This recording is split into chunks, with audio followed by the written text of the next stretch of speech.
Testing one, two, three. Test. Be right with you in one moment.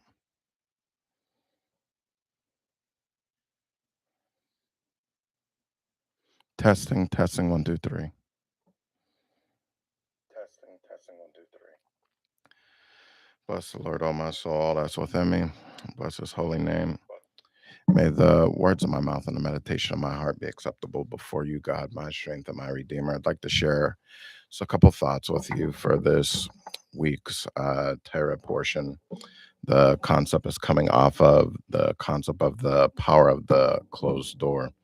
And we're continuing along speaking about Hasidic and psychological guides and inner renewal and the Kodesh Elul in this month and time that we're in. So, first thing I want to speak about this morning is the human condition and entering the heavy silence. And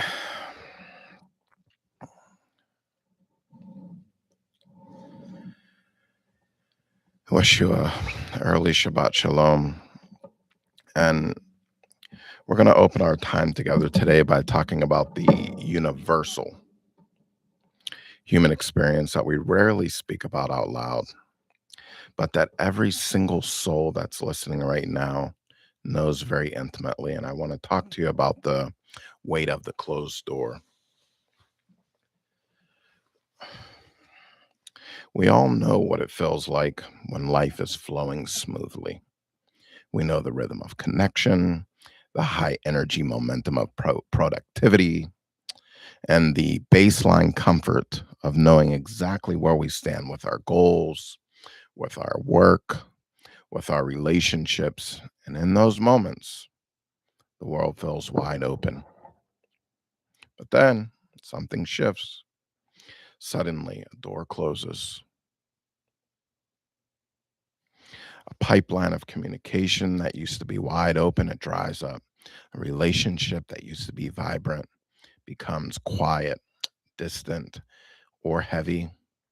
And a project that used to bring us instant joy and clarity, satisfaction, suddenly feels stagnant or confusing or just full of friction. And psychologically, when a door slams shut or when a space that used to be filled with life falls completely silent, our immediate human instinct is to panic. We were speaking in the previous weeks about pressing the nuclear button, running away, destroying the project, throwing it away, and we shift instantly into survival mode. The evil steps in and begins to manufacture a terrifying narrative. We ask ourselves, what's wrong with me? Am I losing control? Have I been rejected? Am I unvalued? Is this pressure going to break me? When the silence lingers for weeks or even months, that tension becomes a physical weight. It sits in our chest, it crawls under our skin, and it makes us feel like pressure cooker, okay? Wondering if the internal frustration is going to force its way out in an uncontrolled explosion.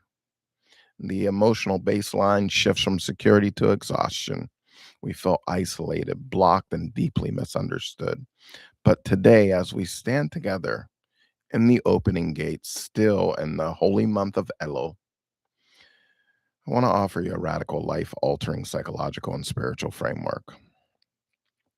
What if the closed door is not a punishment? What if the heavy silence is not a sign of rejection? What if, when analyzed through the lens of Hasidus, the quiet zone is actually the most precisely engineered, high utility processing processing space that your soul will ever enter? Let's talk about the Bel Shem Tov. And to understand the utility of this quiet space, we have to travel back to the foundational architecture of Hasidic thought introduced by the Bel Shem Tov. And the Bel Shem Tov, he revolutionized how we understand reality by introducing a core cosmic truth. Okay, there's something called Simsum. Okay, and it's a concept of constriction. And the Bel Shem Tov taught that the creation of the universe, the infinite blinding light of the creator filled all existence. and there was no space for a human being to exist, no room for a relationship, no room for growth. So, what did the Almighty do? He enacted a simsum. He purposely, calculatedly withdrew his revealed light and created a vacuum. He created an apparent darkness. He created a boundary. Now, think about this from a psychological perspective. Imagine being an observer, watching the universe being created. You would see the light vanish and you would think, this is a catastrophe. The light's gone. God has abandoned this space. But the Bel Shem Tov reveals the ultimate secret. The constriction was not an act of cruelty or abandonment. It was an act of supreme, calculated love. The light was hidden precisely so that a new independent reality could be built inside the vacuum. And the emptiness was the canvas without the restriction. There could be no human choice, no independent growth, and no authentic connection. The Bel Shem Tov takes this cosmic principle and applies it directly to your personal life, your mental, your bedroom, your space, your office, and your mind. He teaches us a phrase that every one of us should repeat like a mantra when life feels heavy. Some of you who have the perfect Hebrew may know it's something that sounds like Yerida Zarek Aliyah. Every single descent, every single fallback, every single block is for the exclusive purpose of a greater ascension.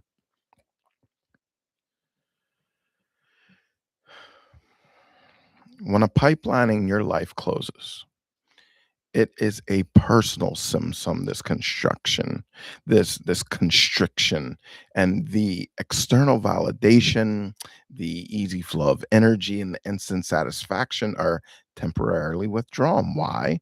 Because as long as you're fed easy validation from the outside, you aren't actually growing your internal muscle. The Bel Shem Tov is telling us today, do not fear the vacuum. Do not panic when a door is closed.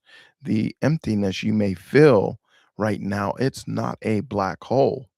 It's a highly pressurized wound, and it is a space where your raw, unrefined energy is being compressed so that can be channeled into a higher version of yourself. Now let's continue along and speaking with the concepts from the Lubavitcher Rebbe, the King in the Field, and this brings us directly into the current calendar framework, which is Elul. And the Lubavitcher Rebbe dedicated his entire leadership to shifting this psychological paradigm of the Jewish people from fear to empowerment.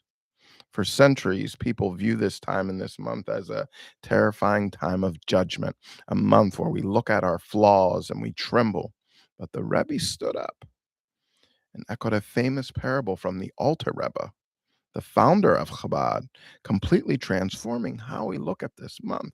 The Rebbe spoke about the king in the field. The Rebbe explained that during the year, the king lives in a massive fortified palace behind locked doors, heavy gates, and bureaucratic layers, as we spoke about last week when I was saying if you wanted to sit and meet with the Prince of Saudi Arabia, if you wanted to do that, you have to go through intense screenings, you have to wait in long lines. And we spoke about how you have to have a story like no one else and have it flawlessly perfected and stated with absolute perfection. But once a year, during this month, right now, during this month of Elul, the king, he leaves the palace. He walks out of that heavy architecture and he steps right into the dusty, ordinary, everyday field where the common people are working. He doesn't require you to wear royal garments. He doesn't care if you're covered in sweat and dust from your daily labor. He meets you exactly where you are with a smiling face, wide open arms, and total accessibility. The Rebbe is teaching us that When you're in the field, okay, the rigid structures of the palace are gone in our own personal lives. The field, it represents the times when the structural systems we usually rely on break down, when the normal routines fail, when the external validation stops, and we are left standing in the raw, unpolished reality of our current situation. And the Rebbe is telling us right now the king is in your field. And when your situation feels unrefined, when the baseline connection is missing, and when you feel stuck in a dry spell, that's not proof that you're far from holiness. That is proof that the palace walls have been removed so you can form a raw, unvarnished connection based on who you actually are, not what you can perform.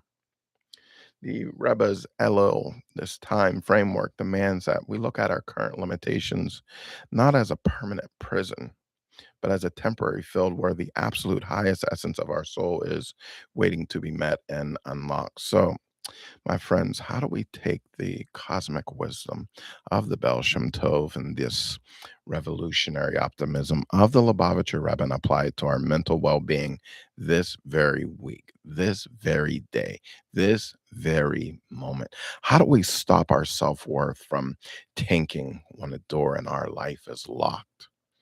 We must master a critical psychological skill, the separation of our inherent value from our active circumstances. Your human worth is a permanent, unchanging, infinite master file. It can't be like compressed, it's digital, it can't be distorted, it cannot be degraded. There's no dry spell. There's no periods of marital stress or a moment of professional isolation. Your value is locked into your core essence. If your spouse is dealing with severe stress, burnout, or emotional distance, the brain, our chemical bandwidth is just temporarily offline. They might not have the ability to provide you with validation. It's a structural limitation in their field.